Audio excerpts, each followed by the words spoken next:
Muito bem, boa tarde, pessoal. Não havendo manifestações não havendo manifestações contrárias à gravação. Boa tarde a todos. Então, estamos fazendo. Hoje é nossa aula do dia 23 de abril de 2021, uma aula que a gente vai dar continuidade às figuras de linguagem. Lembrando que nós tivemos aula na sexta-feira passada, ou seja, uma semana, e aula na qual nos dedicamos às figuras de linguagem em nível semântico. Na aula de hoje, a gente vai dar conta das figuras de linguagem fonéticas, e são duas que nós vamos ver, e as sintáticas. E a sequência, haverá um questionário para que vocês possam responder, o questionário número 3. Antes de nós iniciarmos propriamente dita a aula, né, o conteúdo da aula de hoje, eu queria saber se foi tranquilo para vocês responder ao questionário 2, o qual tratava das figuras de linguagem semânticas. Sim. Sim, senhor, bem de boa. Bem tranquilo, professor, o questionário 2. Tá. Só por curiosidade, senhor. O senhor está passando, tipo, bastante conteúdo assim, porque já é o terceiro questionário, né? Os questionários valem nota por conta das aulas terem começado muito tarde, por ter muito conteúdo para ser posto, que era para ter sido posto nesse tempo que a gente ficou sem aula. Não, Vinícius, porque o cronograma das aulas está normalizado, não no tempo correto de início das aulas, que seria fevereiro e tal. Mas a nossa carga horária, ela está transcorrendo normalmente ao longo do semestre, por isso que este semestre letivo terminará dia 17 de agosto. E aí nós iniciaremos, se não me falha a memória, início de setembro, o segundo semestre letivo de 2021, o qual deve terminar no comecinho de 2022, e aí a gente deve equacionar o calendário, mas não é por conta, a quantidade de questionários não tem a ver com, no caso, o cronograma das aulas, o tempo do calendário, tá? O fato da gente estar fazendo mais os questionários é porque a gente também está numa atividade que ela é remota, né? Atividades não presenciais, e aí é uma maneira de nós também dividirmos um pouco o nosso tempo entre uma explanação mais teórica, que é a aula, o encontro aqui agora, né? Síncrono por webconferência, e depois vocês fazerem alguns exercícios de fixação, revisão do conteúdo, tá? Por isso que a cada conteúdo tem um questionário voltado a ele, para que vocês possam exercitar o poder de análise mesmo, no caso aqui das figuras de linguagem, tá? E a gente vai, só para vocês entenderem, a gente vai seguir com mais alguns questionários. A primeira avaliação, ela tem 5 questionários, né? Vocês vão fazer o terceiro a partir da aula de hoje. Depois vai ter um quarto que é sobre vícios de linguagem e funções da linguagem. Um último seminário que junta todas as figuras de linguagem. Esse vale 2 pontos. Outros 4 valem 1 ponto cada um. Este vale 2 pontos, somando 6. E aí a gente não tem questionário mais sobre esse conteúdo, e vocês vão fazer uma atividade de pesquisa sobre slogans publicitários e figuras de linguagem, que valerá 4 pontos. Mais para frente eu vou entrar na explicação desse trabalho. Quando o próximo conteúdo é fonética, eu vou compartilhar minha tela aqui com vocês. Eu não abri no sistema ainda para vocês visualizarem os outros tópicos de aula, para uma questão bem simples de organização, porque eu acho que é muito material, muita coisa jogada no cigarro para vocês verem, então eu vou abrindo os olhinhos ali, para vocês poderem visualizar à medida que a gente vai avançando no conteúdo. Por exemplo, vocês estão visualizando minha tela? Sim, senhor. Sim, professor. Beleza. Então, aqui está o mapa de atividades nesse assunto, no tópico de aula aqui de semântica, né? Então, quando a gente vem aqui para baixo, a gente tem aqui o quadro sintético das avaliações. Então, vocês visualizam todas, né? Vocês vão fazer hoje, a partir de hoje, este daqui, as figuras de linguagem fonéticas e sintáticas. Depois tem mais esse, vícios, figuras de linguagem, e depois a apresentação do seminário, que valerá 4 pontos. Tá? Então, todos já elencados aqui, né? Só vai abrindo à medida que as aulas vão acontecendo. Depois, pessoal, esse sábado letivo, ele já está colocado dentro das atividades aqui de fonética e fonologia. Quando a gente vier para cá, isso que eu quero dizer do olhinho é isso daqui, ó, isso está fechado. Senhor, explica de volta o sábado letivo, senhor, que eu não entendi direito. O sábado letivo, ele está computado, é que ele tem que aparecer aqui, por conta de uma organização administrativa, mas a aula do dia 15 está sendo computada aqui, ó, tá? É porque ela tem que aparecer no diário. Então, eu cadastro dia 15, mas eu não coloco nada escrito sábado letivo, porque aí eu coloco aqui, né? Começa aqui. Então, quando vocês verem sábado letivo, nem deem bola, porque eu até coloco aqui, ó, ver o mapa de atividades da aula abaixo sobre fonética e fonologia, que é onde você vai encontrar realmente o que tem a ver com o assunto, tá? E é porque a primeira aula de fonética, pessoal, vai ser uma atividade assíncrona, porque ela é um sábado, e os sábados letivos eu já avisei para vocês que eu não vou dar aula síncrona. Então eu vou preparar o material para vocês responderem alguma atividade. Nesse caso, vocês vão ter uma videoaula para assistir, tá? Na verdade, são 2 videoaulas ali que eu vou passar para vocês. Bom, mas o que eu quero dizer é o seguinte, eu não vou ficar explicando muito sobre fonética, que é o próximo conteúdo aqui do dia 15 ou do dia 21, porque quando chegar lá eu explico para vocês. Mas aqui teremos mais 4 questionários, e no outro conteúdo, que também está fechado aqui para vocês, tem o assunto de morfologia, e aí vão ter mais, eu já gravei as aulas, estão aqui nos links, e vão ter 2 questionários. Depois vai dar uma encerrada em questionário, porque aí a gente vai entrar nos gêneros discursivos narrativos, mais a parte de literatura. E aí eu vou dar uma aliviadinha para vocês nessa quantidade de questionários. Aí a gente vai fazer mais leituras, tá? Ok? Ok, senhor. Ok, senhor, de boa. Então tá. Bom, a aula de hoje, ela está aqui destinada, então, a figuras de linguagem, é isso que nós vamos dar continuidade. Vamos lá, então. Deixa eu ver se tem alguma coisa aqui no chat. Deixa eu ver só um pouquinho. Professor, esse questionário, eles vão valer somente nota de participação? Não, não é nota de participação, é nota mesmo, tá? Nota, porque é composição. Tá? Se vocês olharem com cautela aqui, tá tudo bem explicadinho. Pelo menos eu tento deixar tudo bem explicadinho, talvez não fique. A nota de composição, a nota 1 de vocês, ela é composta por essa série de atividades. Isso não é uma questão de participação, isso é uma questão de execução das atividades. Então, é como se fosse, cada aula, vocês têm um questionário como se fosse uma provinha. Se vocês quiserem entender assim, tá? É uma prova que vocês fazem, só que a primeira prova, ela vale 1, a segunda prova vale 1, a terceira prova vale 1, né? Então, aí a quinta prova vale 2, e a sexta prova, que é a apresentação dos seminários, vale 4, tá? Então, e isso soma a primeira nota. Vocês vão ter 4 notas, tá? Ok? Uma dúvida, professor. Então, tá dando eco. Tá. Mas dá para te entender. Pode falar, Igor. Sim, pode falar. Dá para te entender. Então, a primeira nota, a segunda, a terceira e a quarta dos questionários valem como se fosse 1 ponto, em vez de 10. Isso, é a composição de uma nota, né?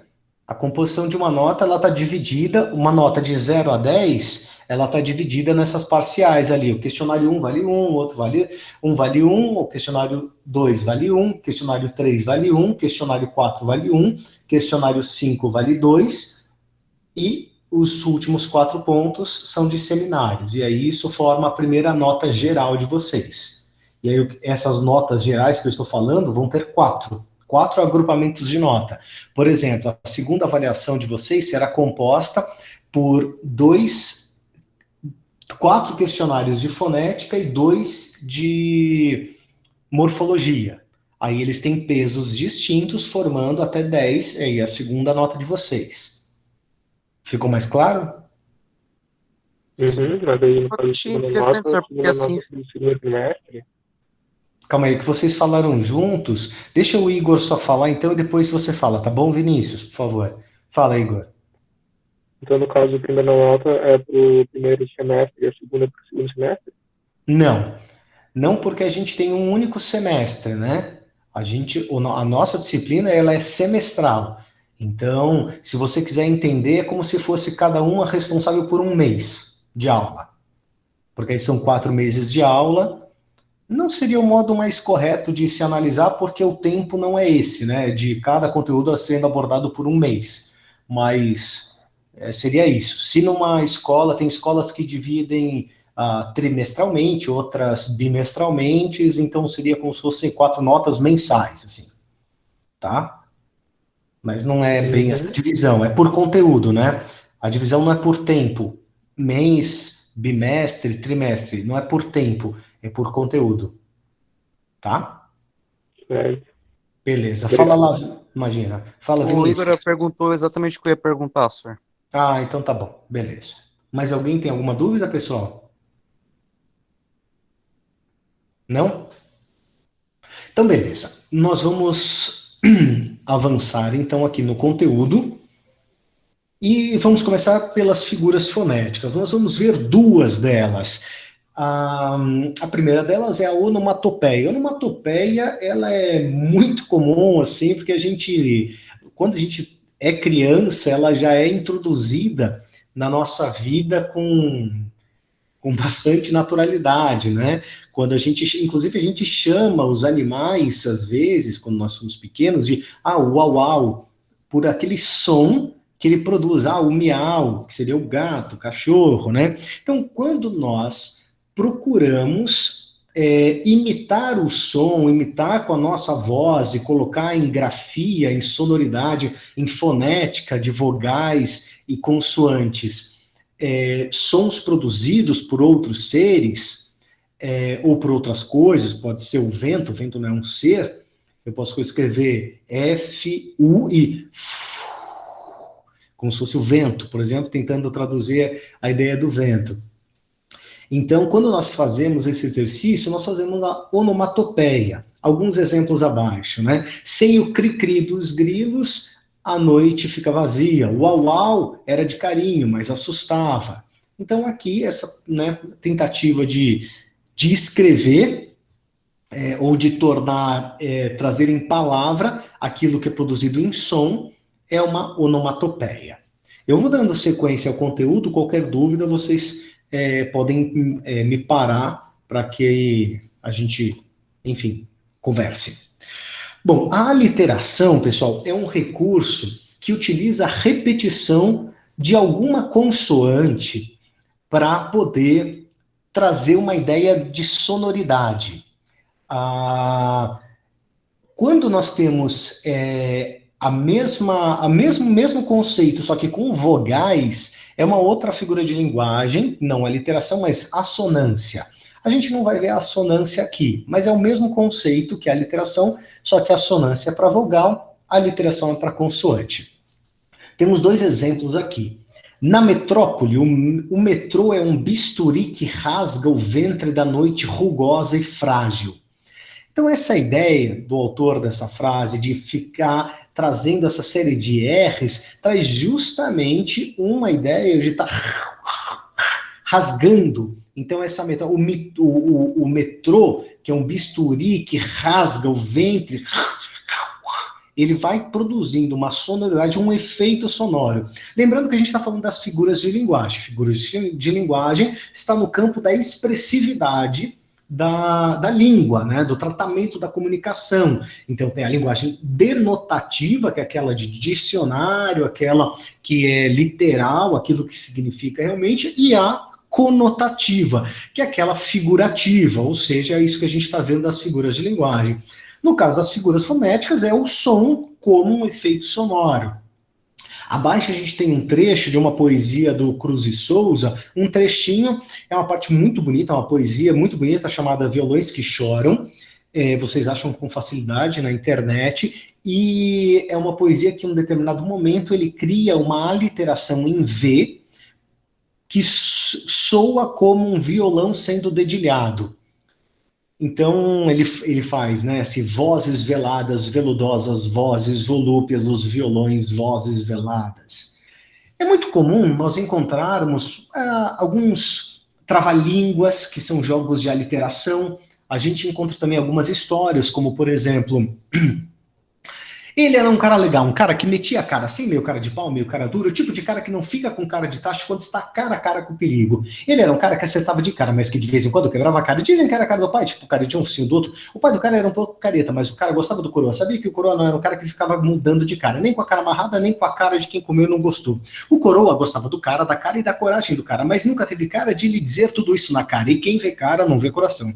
O tempo então foi passando e o cara foi ficando coroa, e cada vez mais com a cara do coroa. Um dia o cara ligou pro coroa e disse logo de cara: alô, tua mãe é o coroa e o meu filho é a tua cara. E o vovô viu a uva. Aí eles foram jogar damas na praça, jogar conversa fora e tirar na cara o coroa se o carinha era a cara do cara ou a cara do coroa. Eles nunca descobriram, mas a resposta estava na cara. Então, essa é uma história do Guto Lins. O senhor é uma máquina, não é? Ô, senhor, tem uma pergunta, assim, é bem importante, senhor. Há quanto tempo o senhor está tentando decorar isso daí para poder falar para uma turma? Não, isso aí é uma história, porque eu já contei essa história, eu conto essa história, enfim, eu já trabalhei muito tempo com contação de histórias, né? Então, essa história eu conto desde 2002, assim. Então, enfim, mas é isso aí. O que importa aqui para vocês, no caso, é o fato de vocês compreenderem esse jogo. E esse é um... esse é um jogo divertido, um jogo gostoso da sonoridade das palavras, né? Tanto é que as músicas trabalham, né? Quando a gente escuta uma música que trabalha com rimas, muitas dessas rimas são aliterações ou assonâncias, né? E porque causa uma musicalidade.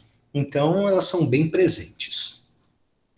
Dando continuidade, pessoal, agora a gente vai para as figuras sintáticas. Muito bem, uma coisa que é preciso ficar claro a primeira parte que a gente viu é a figura semântica, ou seja, o sentido da palavra. A semântica tem a ver com o sentido, significado da palavra. Ok, vimos esse bloco. O segundo bloco, que foi esse pequenininho de duas, foi a fonética, tem a ver com o som. Agora, essa terceira parte são as figuras sintáticas. E o que isso quer dizer? Significa que essas figuras de linguagem, elas têm a ver com a estrutura da frase, ou seja, com a estrutura de sujeito, verbo, predicado, que é quando a gente estuda sintaxe.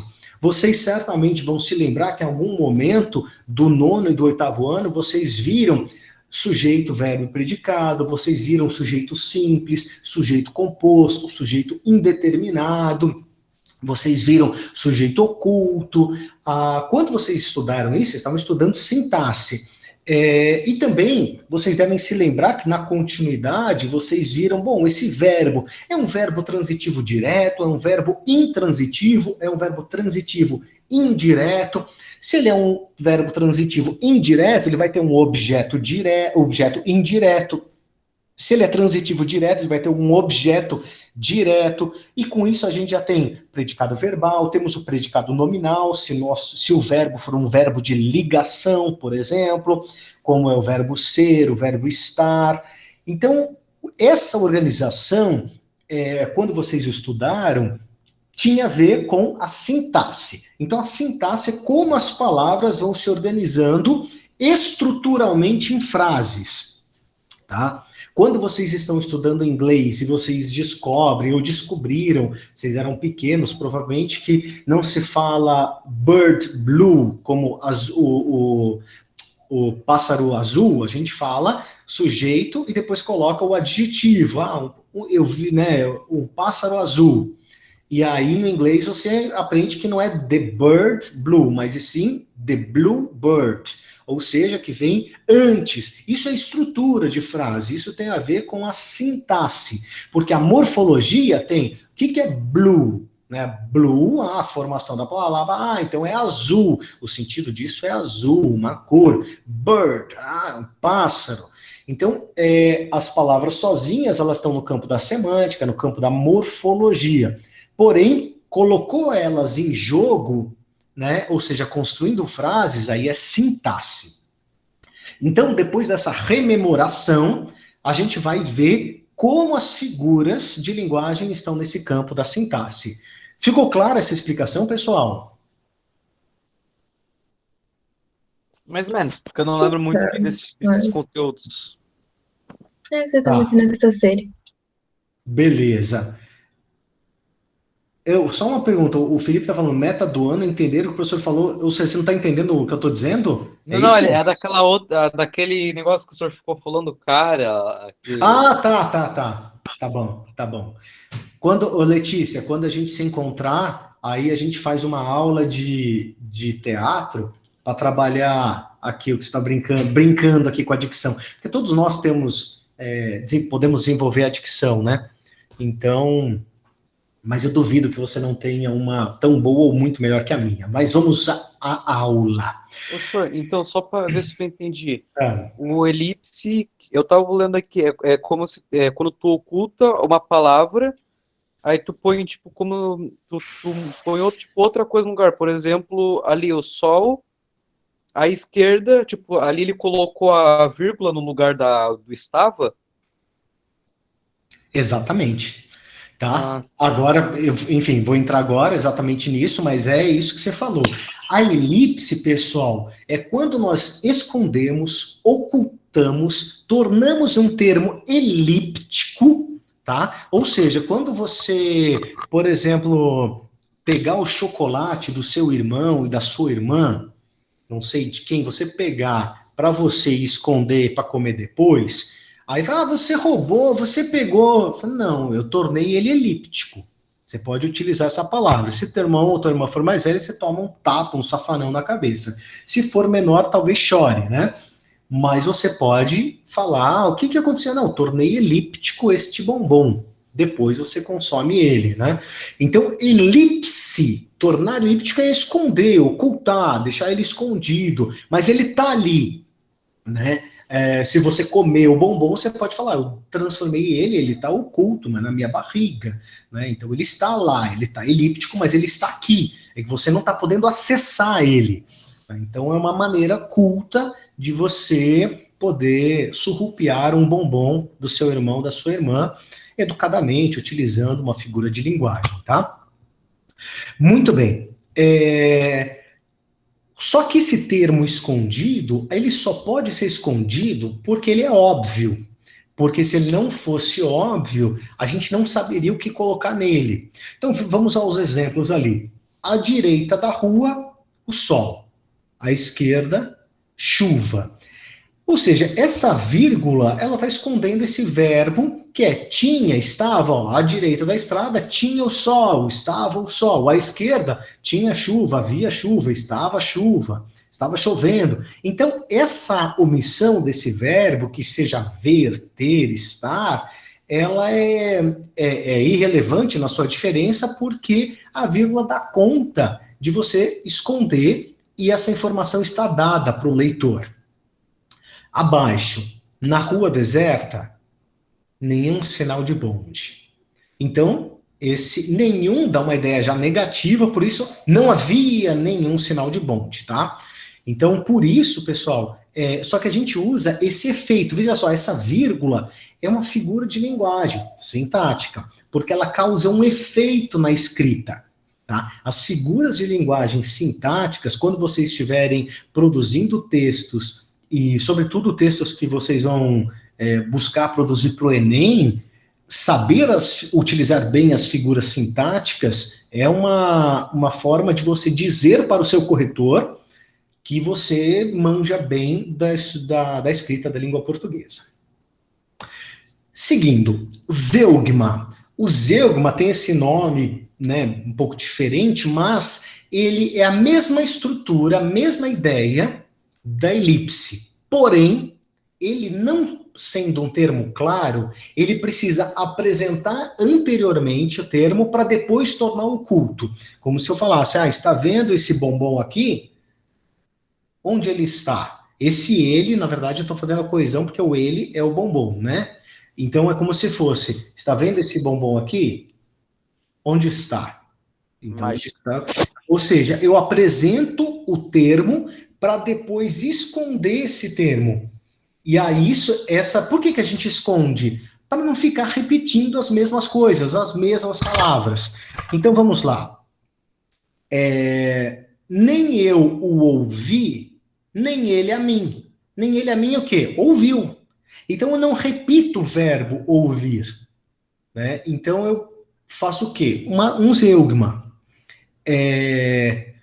O que acalmava o pescador era contar estrelas, as luzes dos barcos pesqueiros, os dias que faltavam para rever a mulher e os filhos. Então, veja só, eu posso optar por fazer um zeugma, que é justamente não repetir, era contar, ou eu posso optar por fazer uma outra figura de linguagem, que é a anáfora, ou repetição, que a gente vai ver depois, que é justamente repetir esse era contar. E aí ficaria assim. O que acalmava o pescador era contar estrelas, era contar as luzes dos barcos pesqueiros, era contar os dias que faltavam para rever a mulher e os filhos. Os dois são dois ótimos recursos de figuras de linguagem, porém, eles são recursos e efeitos distintos. O primeiro você esconde e o segundo você repete para dar uma fluência ao era contar, era contar, era contar. Tá? Deixa eu ver que eu acho que alguém deve ter feito uma pergunta ou levantou a mão. Vamos fazer, Sor, gostei da ideia. Traduzam para mim. Deixa eu ver se alguém levantou a mão. João, fala ali. Então, senhor, como que a gente vai saber que é uma zeugma ou que é um elipse na frase? A partir das vírgulas? Não, você vai saber se é uma elipse, é uma vírgula que está escondendo esse termo, tá? Então, e aí ele só vai ser elipse. Você vai saber se é um zeugma, se ele apresenta o termo para depois esconder, posteriormente ele esconde esse mesmo termo. Entendi. Tá? Então você vai saber claramente o que é elipse e o que é zeugma, porque a elipse não apresenta o termo anterior, porque ele já é óbvio, né? Então, no zeugma você precisa apresentar esse termo antes, senão fica incompreensível, tá? Tá bom, obrigado. Beleza. E o que era ali do vamos fazer, Sori? Gostei da ideia? Roubar o bombom. Aquela parte do roubar. Entendi. Eu acho que era. Eu estava falando da aula de teatro, senhor, você falou. Beleza. Tá. Beleza, vamos fazer sim. Continuando. Nós temos esse outro, pessoal, que é o hipérbato. O hipérbato é uma figura de linguagem que ela lida com a desconstrução e a reorganização dos termos diretos de uma frase, de uma oração. Então, vamos lá. As frases, elas são organizadas na sua ordem natural como sujeito, verbo, predicado. Como, eu gosto de banana, eu como macarrão, eu viajei para Paris,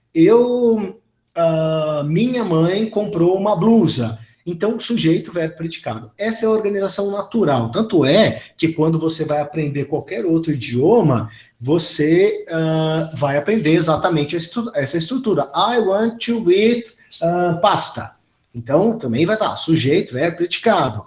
Essa estrutura é a estrutura comum a diversas línguas. Não vou falar de todas as línguas, porque eu não tenho conhecimento linguístico de todas as línguas que existem, né? Então, tem línguas que podem se organizar de maneira diferente. Dito isso, o hipérbato, ele muda não drasticamente a estrutura dessa frase. Ele faz com que, por exemplo, uma parte que é do predicado venha para o início da frase. O sujeito vai para o final. Acompanhe o segundo exemplo, ó. Viajam cansados os pescadores de ilusões. Então, veja só, a ordem direta seria o sujeito, os pescadores de ilusões. Esse é o sujeito. Depois vem o verbo, viajam ali. Certo? Aqui, no caso, é um verbo intransitivo. E depois tem o cansados, que está adjetivando ali os pescadores de ilusões. Então, veja só.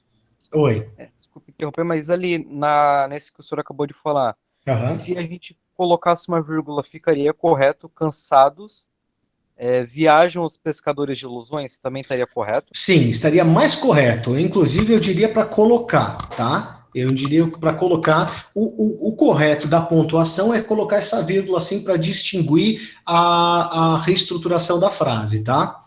Embora eu que tenha digitado isso, eu não vi quem que fez o comentário. Fui eu, senhor. Vinícius. Vinícius, a tua colocação está bem certinha, porque é o seguinte, a gente só não coloca vírgula pela norma culta, embora sim, isso é bem rígido na estrutura da norma culta, tá? Quando é apenas uma única palavra. Por exemplo, amanhã vou jogar futebol. Como é uma única palavra, eu não preciso colocar vírgula. Se eu coloco depois de amanhã, vírgula, jogarei futebol, vou jogar futebol. Aí a gente coloca. Então, essa tua observação de colocar a vírgula aqui, na maneira mais rígida, não são todos os gramáticos que defendem isso, tá? Só para vocês entenderem, assim, então o que o professor escreveu está errado? Não está errado, porque há gramáticos que defendem numa regra mais estrita com a vírgula, e tem outros que dizem que isso não é necessário, tá? Mas a tua colocação, assim, colocar vírgula aqui, tá perfeitíssimo. Tá bom, Vinícius? Sim. Beleza. Então, veja só, aqui a gente só tem uma mudança de estrutura bem simples. Nós pegamos aquilo que era o predicado e colocamos na frente do sujeito. Vamos ver a última, depois vou para a primeira, que é mais rebuscada. Acompanhando o som da torcida, dançava com a bola o jogador. Então, qual que é o sujeito? O jogador. Qual é o verbo? Dançava. Então, muito bem, o jogador ali... O jogador dançava com a bola, acompanhando o som da torcida. Porque esse acompanhando o som da torcida, aqui já é uma segunda oração, é uma oração subordinada que a gente tem ali. Então, veja só, a gente tem sujeito, nós temos o verbo, ali dançava, aí nós temos o objeto indireto com a bola, e depois uma outra oração, que é uma oração subordinada. Então, essa é a organização tradicional da frase. E a primeira ali, bendito que na terra o fogo fez e o teto. Essa frase, eu encontrei numa gramática normativa como hipérbato, ou seja, com essa inversão das ordens naturais, da ordem natural da frase. Mas eu diria que, embora eu não seja um gramático e tenha publicado gramática, eu diria que essa estrutura não é nem de hipérbato, mas e sim de síntese. Síntese é um tipo de hipérbato, só que mais rebuscado. Tudo bem. Aí vocês vão dizer assim, professor, sexta-feira, 2h07 da tarde. Os animes sendo lançados, episódio novo, eu louco pra assistir, o senhor dando essa explicação muito doida. Então, nem precisei terminar, né? Mas aí, que bolhufas os caras querem ficar inventando. Fala o que tem que falar e pronto. Veja só, pessoal. Onde é que o hipérbato e a síntese, qual a importância dessas duas figuras de linguagem? Quando nós estávamos no século no final do século XVI, começo do século XVII, ou seja, ali 1600, isso no Brasil, né? Mas na Europa, já em 1500, já tinha isso. Nós estamos passando pelo movimento chamado Barroco. Esse é um movimento das artes, o movimento Barroco. O movimento Barroco, que ele pega as artes plásticas, ele pega a literatura, ele pega uma maneira de se compreender o mundo, é a tradução de como o ser humano estava se compreendendo na Terra. Vocês certamente já estudaram, em algum momento no ensino fundamental, que o Renascimento havia um antropocentrismo. Lembram disso? O antropocentrismo é o antropo, o homem, como centro da Terra. Ou seja, sai de uma ideia da Idade Média. Claro que quando a gente fala isso, a gente está situando a nossa cultura ocidental, né? A gente sai de uma ideia em que havia um Deus como centro da Terra e a gente passa a ter, com o Renascimento, o homem como centro do universo, o homem como centro da Terra. Lembram que tem até aquela imagem do homem vitruviano, do Leonardo da Vinci, com os braços esticados e as medidas simétricas. Lembram disso? Sim. Não. Eu acho que eu lembro mesmo. Não lembro. Um pouquinho. É aquela lá que ele tá com os braços e pernas abertos, né? Isso, eu vou colocar aqui, ó. Já tá tem aí. aqui. Daí, nossa, eu já viu mais de 1 milhão de vezes. Tudo Então. Escola, tudo. Principalmente ciências. Então, mas muito bem, vamos compreender. Essa imagem aqui, do Leonardo da Vinci, do homem vitruviano, é uma imagem da simetria, né? Então, veja só, e ela tem né, ela traz a ideia do antropocentrismo, ou seja, o homem como centro do universo. Ok, isso é uma mudança de paradigma muito grande. Quer dizer, quando você passa mais de 1000 anos, 1500 anos, em que você tem o Deus como o centro do universo, e agora você passa a ter o homem. E aí, claro que isso não é aceito de uma maneira, assim, de uma maneira fácil. O que acontece com o Renascimento é que surge uma tensão da compreensão do mundo, daqueles que entendem o Deus ou deuses como centro do universo e o homem como centro do universo. Ou seja, céu e terra. A isso vai tendo um determinado embate sobre a compreensão do mundo. Esse embate de céu e terra, do claro e do escuro, do paraíso e do inferno, essas contradições, há um retorcimento dessas tensões. E o Barroco começa a entender isso e traduzir nesse retorcimento. Tanto é que você não vai ver nenhum tipo de obra barroca que seja pacífica, ou melhor, que seja apolínea, para citar um deus grego que é o deus do sol, o deus da linearidade e do equilíbrio. Você não vai ver nada apolíneo, você vai ver tudo, na verdade, dionisíaco, que é o quê? O deus do caos, o deus da festa, o deus do vinho, que é Baco também na cultura romana. Então, assim, a gente vai ter um mundo muito mais dionisíaco do que apolíneo.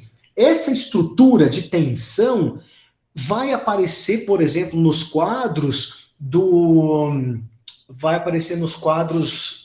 daquele italiano Caravaggio. Você pesquisa os quadros do Caravaggio, você vai ver, né, o chiaro escuro. Chiaro escuro é o claro e escuro, né? O que aparece e o que não aparece. Você vai ver dor, você vai ver tensão, você vai ver desespero, você vai ver morte. Porque essa tensão era justamente o que o período estava traduzindo para a vida, ou fazendo as pessoas viverem, né? Como é que isso chega na escrita? Como é que isso chega na leitura, na literatura? Isso tem que chegar de alguma maneira. Então não havia mais possibilidade das pessoas que queriam escrever de maneira expressiva, escrever um texto que fosse ordenado com sujeito, verbo, predicado. E aí começa a ter esses retorcimentos da linguagem. Por isso que vai transformando, vai se pegando um objeto direto e coloca antes, pega um verbo e joga para o final, pega um sujeito e bota no quinto dos infernos, você vai mexendo com a linguagem. Só que chega a tal rebuscamento, uma coisa é aí o hipérbato, e um outro rebuscamento que é a síntese, que chega um momento que chega a ser ilegível, você não consegue entender o que o autor está dizendo. Mas o que ele está fazendo? Amigo, você não precisa e nem vai conseguir entender algumas coisas, porque algumas coisas a gente não entende, a gente só entende pela atenção. Então, a estrutura da linguagem, ou seja, a forma é o próprio conteúdo de você apresentar um mundo que está caótico. Por isso a importância do hipérbato ou da síntese também. Eu acho que essa explicação ela é importante para vocês não pensarem assim, tá, é só alguém chato que resolveu fazer hipérbato? Não, mas a gente escreve também fazendo vários hipérbatos. As sínteses já são mais difíceis porque são muito mais rebuscadas. Acompanharam? Yes. Sir, Muito animal, muito legal isso tudo, né? Que legal, pessoal. O senhor podia até dar aula de artes para nós, né, senhor? Já que o senhor já conhece aí uns caras muito doidos. Ah, sim, já dá para dar uma... Muito bem, pessoal, estamos aí? Estamos todos aí? Estamos nos 38 na sala mesmo? Sim, senhor. Sim, professor. Maria Luísa, ela tá doente? Não. Tá tudo bem, Maria Luísa? Não, é que meu microfone não é dos melhores. Ah, não, mas não foi nem uma questão do microfone, foi da... Você falou, tá... Estão entendendo? Tá, tudo bem, vamos dar continuidade, pessoal. É falta de... Oi? O que é, Vinícius? É falta de doce, senhor. Pode crer. Pode crer. Falta de doce. Comprar uma pizza doce, tudo se resolve. Vamos dar continuidade, então. Falamos do hipérbato, que vocês se divertiram muito, adoraram, tenho certeza. E vamos para o pleonasmo. O que a gente tem que chamar a atenção do pleonasmo, que é um termo para ser repetido, é que muitas vezes as pessoas acham que o pleonasmo ele é apenas um vício de linguagem. Há dois tipos de pleonasmo. O pleonasmo, que é figura de linguagem, ou seja, aquele que torna expressiva a linguagem, e o pleonasmo vicioso, que é justamente aquele que ele não é expressividade da língua, ele é uma redundância vazia, sem sentido nenhum. O que é uma redundância vazia, sem sentido nenhum? Eu entrei para dentro, eu saí para fora, eu subi para cima, eu desci para baixo.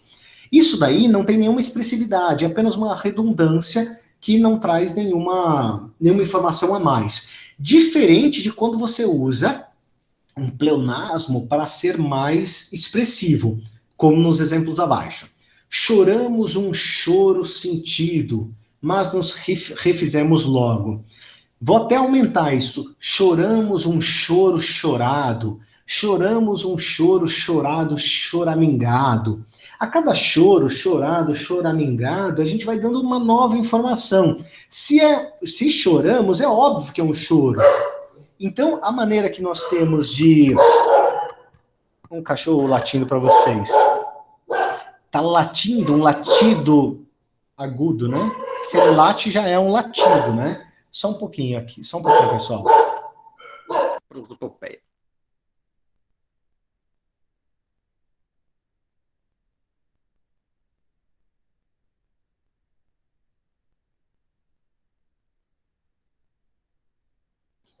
Muito bem. Dando continuidade, torciam para que a água da chuva aguasse a terra. Então, claro que a água vai aguar, mas aguar a terra é molhar, fertilizar a terra, dar outras informações. Ou a ele resta-lhe, se é a ele que resta. Então, a outra maneira de você intensificar é um pleonasmo, mais um pleonasmo enquanto figura de linguagem. Próximo, assíndeto. Como vocês bem sabem, síndeto é uma conjunção. Quando a gente fala mais, porém, entretanto, logo, que, contudo, portanto, pois. Então, tudo isso são conjunções. Quando a gente elimina uma conjunção, ou seja, a gente faz a conjunção, assíndeto, sem conjunção, nós, para valorizar o texto, retiramos a conjunção. E essa retirada da conjunção é chamada de assíndeto, porque síndeto é um sinônimo de conjunção. Muito bem, o cantor interpretava a canção. Essa que eu vou ler, pessoal, pensem como se fosse a câmera de um filme, fazendo, gravando uma cena, e vocês estão assistindo. O cantor interpretava a canção, o público vaiava. Ele insistia, o público vaiava, continuava.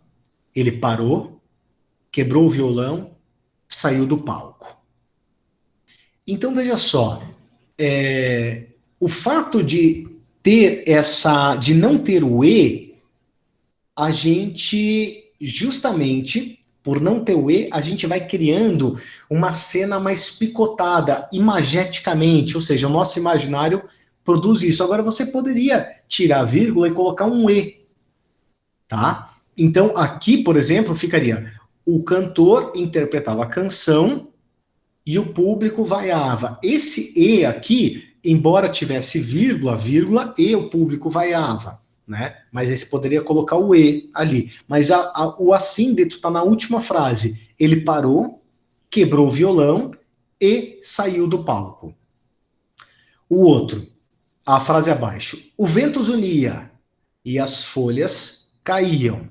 Então aqui, a vírgula está suprimindo o E. Então é uma conjunção aí. Senhor, eu acho que eu vi bastante isso aí em poema. Sim, porque o que acontece, a poesia ou os poemas, eles vão lidar com a forma expressiva. Então, a figura de linguagem é muito presente nas poesias, né? Com certeza. E também, tipo, tu percebe, que nem no elipse, tu percebe que tá faltando alguma coisa. E nesse tu também percebe que falta um E na frase, né? Mas você sabe o que é, né? Sim. Uhum. Só que aí você vai falar assim: tá, professor, então qual a diferença da elipse para esse? Se está escondendo e a gente sabe o que é. A diferença é que a elipse, ela não vai ser uma conjunção. Ela vai ser um substantivo, um verbo, vai ser uma outra coisa. O assíndeto é exclusivamente para conjunção, tá?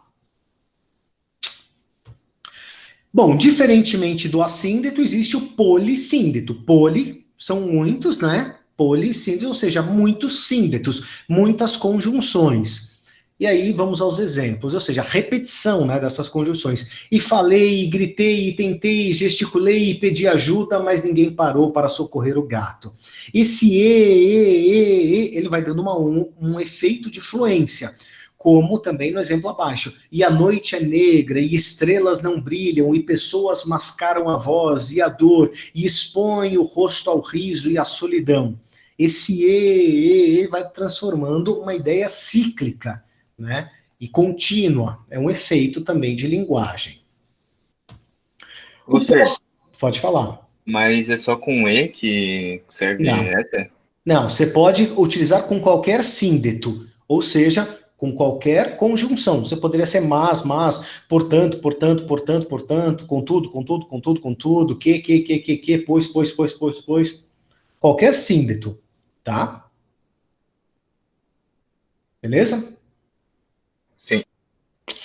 Então vamos lá. Anacoluto, o nome para vocês pensarem aí para um filho de vocês ou para uma filha. Anacoluto é uma figura de linguagem, pessoal, que é o seguinte. Por isso que a gente tem que entender, lembrar bem a sintaxe para vocês entenderem o que significa o anacoluto. O anacoluto, ele apresenta um sujeito. Esse sujeito tem um verbo, e esse verbo, ele vai pedir uma continuidade. Só que essa continuidade, ela não é dada. E é apresentado um novo sujeito. Tá? Vou dividir com vocês o seguinte. Deixa eu abrir aqui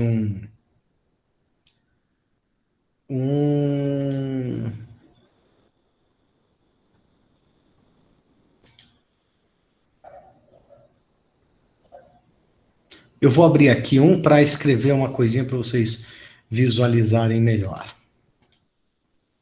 Tá? enquanto abre, alguém aqui da turma para me falar uma frase. Uma frase simples, qualquer uma. Qualquer uma, senhor. Sim. A menina comeu uma maçã. Ótimo, então vamos lá. Só esperar ali para eu poder escrever.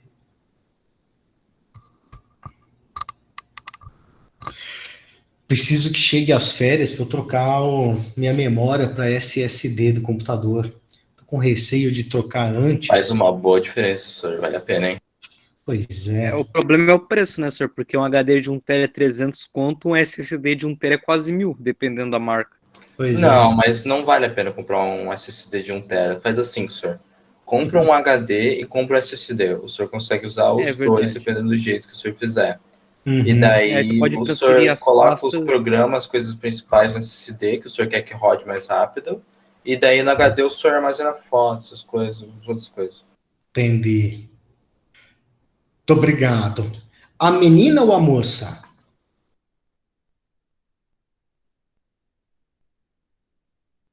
Quem falou a frase? Nicolas. A menina comeu uma maçã. Obrigado, Nicolás. Temos aqui a frase, né? A menina comeu uma maçã. A menina aqui é o sujeito, certo? A menina.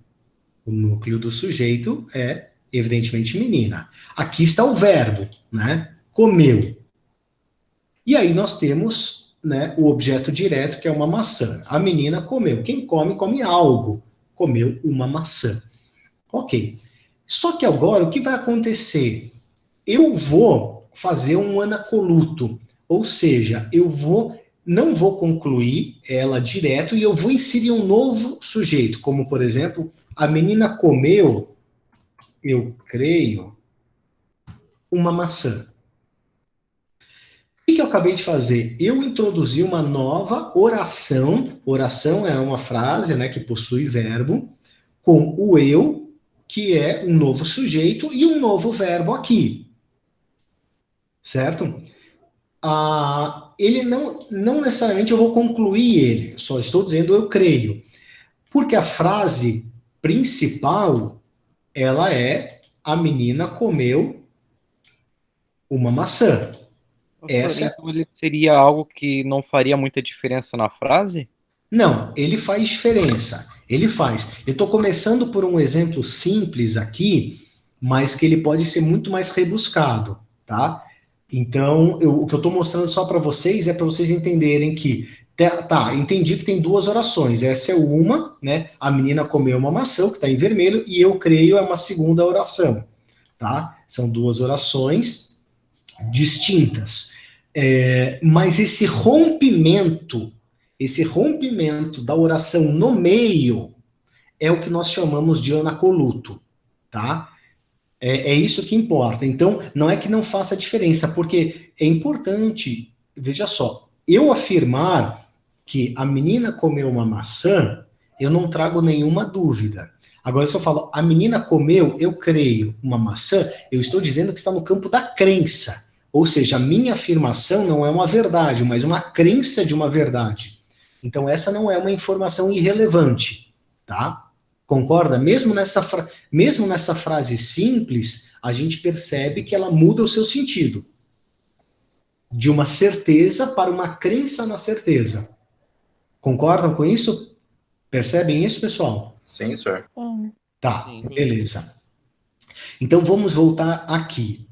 Olha só. Umas moedas velhas caídas no fundo da gaveta, nós descobrimos o seu valor depois que o colecionador as quis comprar. Muito bem, o que é que está pedindo é que apresentou aqui um sujeito que é umas moedas velhas caídas no fundo da gaveta. E aí, nesse caso aqui, inclusive, ele está omitindo a continuidade, omitindo não, ele está carente, ou tornando carente o verbo e a continuidade.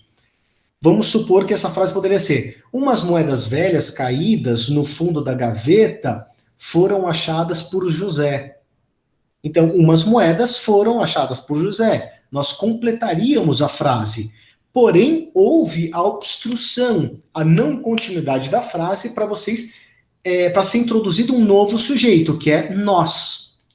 A esse rompimento da estrutura tradicional da frase, nós chamamos de anacoluto. Vamos ver a frase abaixo aqui. Eu acho que eu vou recortar. Deixa eu ver se consigo copiar e colocar aqui. Aí eu dou um brilhozinho nela também.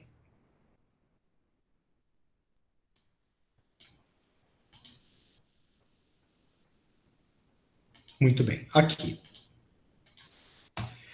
Os nordestinos, quando chegam em família, entre sacos e sacolas na estação central, eu acho que merecem mais do que uma reportagem. Merecem um livro que conte a sua luta. Muito bem. Eu gostaria de chamar alguém, gostaria de abrir para alguém tentar explicar onde é que acontece o anacoluto nessa frase. No eu acho?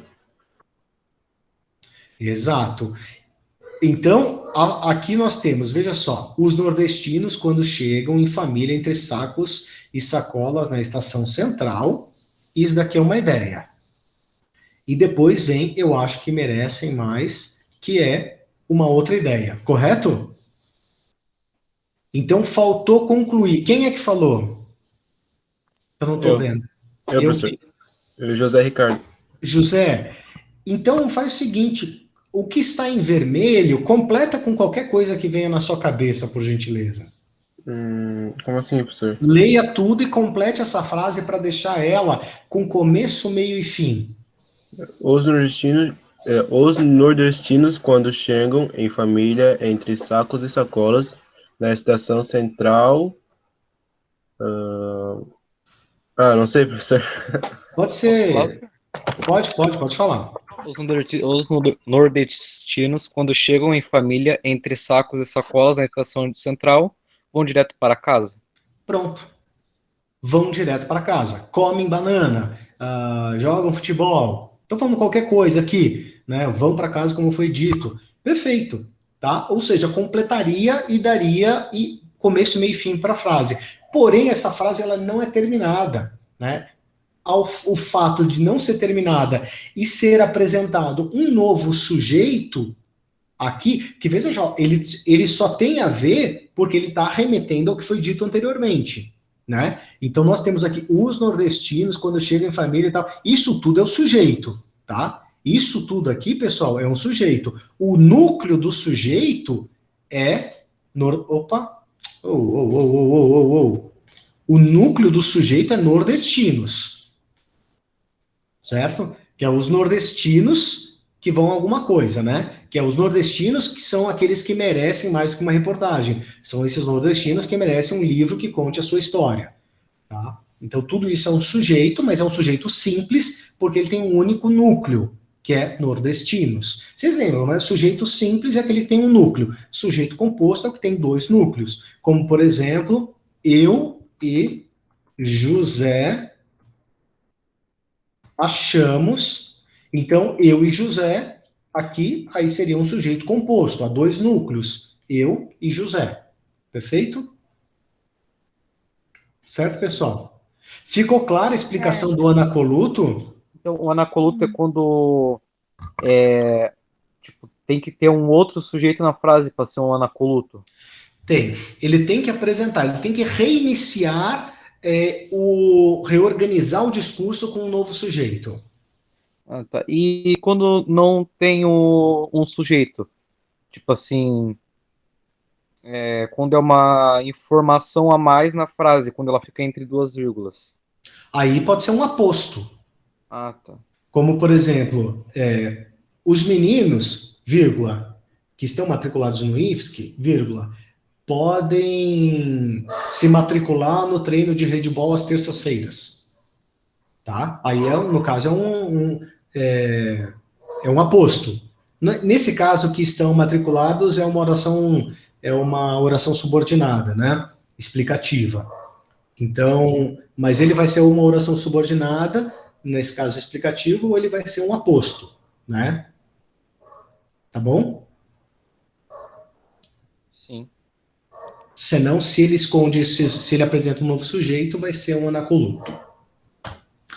Dando continuidade, então, repetição ou anáfora são duas palavras para a mesma coisa, tá? Dentro de figuras de linguagem, a gente encontra tanto o conceito de repetição ou o conceito de anáfora. Os dois são sinônimos em se tratando de figuras de linguagem.